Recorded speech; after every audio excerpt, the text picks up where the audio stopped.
You've tuned into The Mountain Gardener with your host, Ken Lane. Gardening can be challenging, but with these simple insider tips, you'll reap huge rewards. Now, let's tune into today's Mountain Gardener with Ken and Lisa. And we are back in the studio with Lisa Watters-Lain. She comes in each week with your garden questions. Just what are people asking?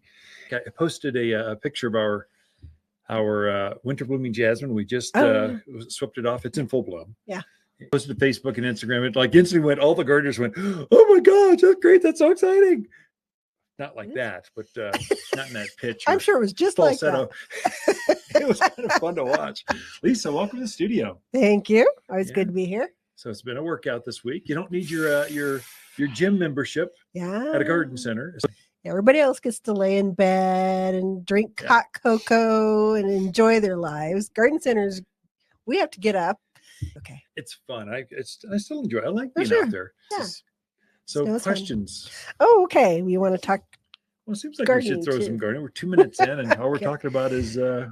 Well, so Sam would like to know, he just put in some new fruit trees, so newly planted within the last week and a half or so.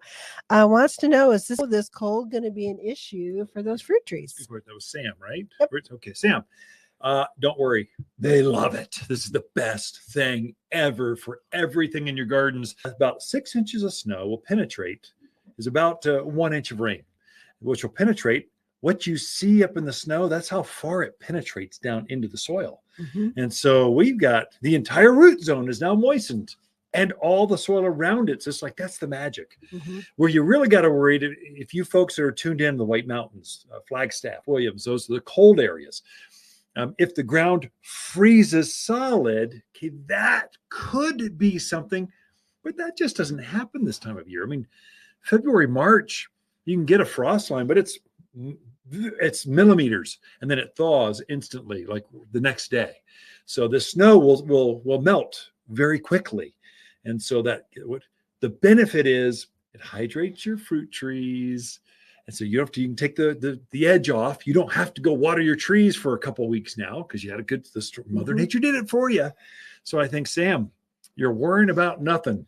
Don't worry. Enjoy, sip some more tea, bake some cookies, enjoy, look at your fruit trees budding out and getting ready. It is the time to plant those before. It's better to plant them now while it's frosty, wintry, than to wait until the leaf are in bloom.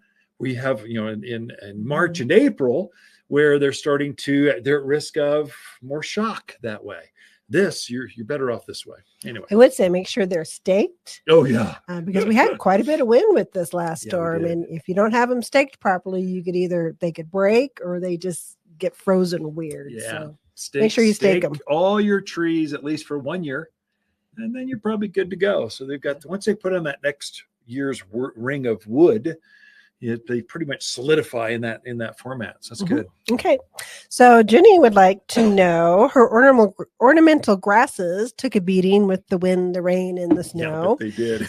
Is it okay to cut them back now? And how far back should they be cut?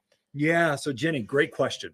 So yeah, they're looking ugly. They're just beat up. The pampas grass, all those plumes are just laying on the side. They're just cut them right back to the ground. And so most ornamental grasses, you're cutting back to about ankle high. Pampas, that really ginormous one, that one's maybe knee high, a little bit less. You'll know because you'll see all the last year's growth. Last year, there's this curly Q thing that happens underneath there. You'll know where to go. So just cut them back, fertilize them with the 744 all-purpose plant food, and they will take off with new growth here shortly. I mean, usually grasses start to grow in March. Mm-hmm. So we're talking days away at this point. So you can tell the plants, they're budding out. They're starting to, I cut back our mums. You're starting to see the growth come up. The peonies, you can see the eyes starting to show. They're wanting to go. So just go for it. The other question I should answer, because I got this at Rotaries at a luncheon on Tuesday, Prescott Frontier Rotary, I remember. They were asking, when can I prune back my roses? Hold off on the roses, because roses can be hurt by this kind of event. You want to keep that structure up over your roses for now, and then cut them back in March, because by March we're done. We can still see snow, but that cold, the bitter cold that comes right after the snow is far less likely in March. If you're to do that now, whenever the storm clears, there's this cold event that just gets spikes down real cold. That can damage a few more canes, and so you're left with, probably wouldn't kill the roses, but you'd be left with stubs instead of nubs. I don't know. You want your roses to be done, 3 to 5 canes about knee high when you're all done. You don't want, ankle high, because winter came and helped you even more.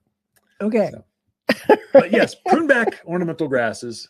Hold And off now's on time. roses. Yeah, Okay. now's the time. Sounds good. So Tom would like to know, do you prune blueberries, or you just let them do their thing? Yeah, good. And the second part of the question is, when do you start to prune blackberries and raspberries? Sure. So great, Tom. Yes, you prune all those. Blackberries, you don't do a lot with them, but they can get this mangy. You give them a haircut, make them look shapely and pretty. So that's about all you do with those. Now, what was the other one? Blackberries and raspberries. Is that it? Mm-hmm. Blackberries and raspberries, prune it back now. So go for it. And generally speaking, now we get into caveats, little tidbits of different varieties.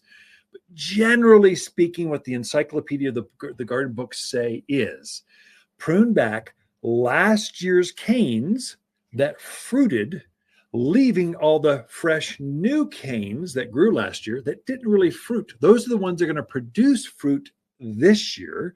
So you want to prune. That's both raspberries and blackberries. They're both the same. Marionberries, they're kind of all those brambles. They're the same. So cut back last year's cane that had fruit on it, and then leave all that entire cane, the whole thing. Don't cut it back at all. Just train it back to the fence or back to the guide wire, back to the wherever you want to keep it. And then that thing is going to load up with fruit this coming spring. So I don't have a time to go into details on how to go all that. Come in and see us. If in doubt, take a picture, bring in, and we'll mark it on your phone. Here, prune this one out, prune this one out. And so now's the time. Now before the end of March. Okay. So some of the raspberries and blackberries they've come out with lately are more of a shrub form, like the shortcake varieties. Yeah. Is that kind of the same as a blueberry? Do they prune on old wood, new wood? I'm not sure. They've also got the new Gem series. So there's a new series that prunes on first-year wood and second-year wood, although there's more production on the second-year wood than the first. But there's both. That's where we got to maybe let us know what variety, because we're talking, I don't know, there's like 100 different varieties. Grapes. You prune back grapes right now. Just go for it. Now, grapes are totally different. You're just taking those right back, basically back to its main stalk, maybe keeping a form there. But really, you're pruning those things back hard. I mean, they grew 10, 15 feet last year. Mm-hmm. You don't want all that on there. You want all that energy to come back, because grapes grow on new vines or new canes. So you want to cut it back so all those new canes start growing out, so you get more production. Mm-hmm. So I think we are just about out of time. Those are really good questions this week. Time to prune. You should feel the urgency. Time to get your soil ready. You should feel the angst. You should second adding manures and fertilizer, getting those flower beds, getting the vegetable beds ready, because planting season's just like days away. Good time to put out your wildflowers. It is. Great time to put out wildflowers. Ken and Lisa Lane, the Mountain Garden. Cocktail trees turn any backyard into a veritable farmer's market. At Watters, we've grafted onto one tree different types of cherries, apples, and pears for easy backyard fruit picking. These small fruit trees grow in containers just off the patio in smaller yards. Anyone can grow a fruit cocktail tree. You'll find braided cocktail trees with multiple fruits beautifully braided into one tree. Fruit cocktail trees are ready to plant at Watters Garden Center in Prescott and wattersgardencenter.com. For a more fruitful garden, increase success in the landscape that just feels better, then tune in daily to the Mountain Gardener podcast. Subscribe through your favorite podcast streamer or visit wattersgardencenter.com.